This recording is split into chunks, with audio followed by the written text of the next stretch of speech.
Hello guys देखो आम ए आसीचु आम नदी कूल जगह को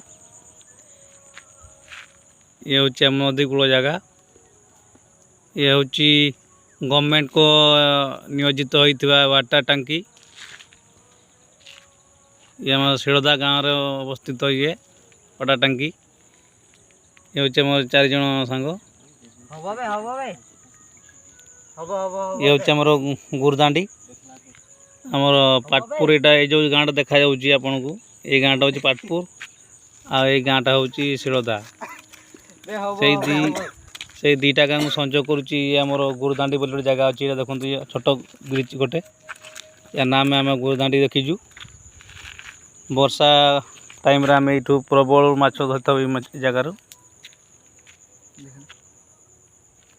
देखो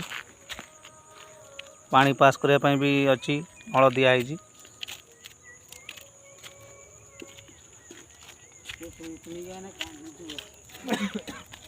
ये वाटर टांकी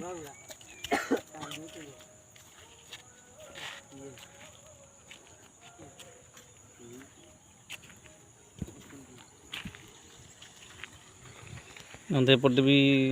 पानी पास करुचे।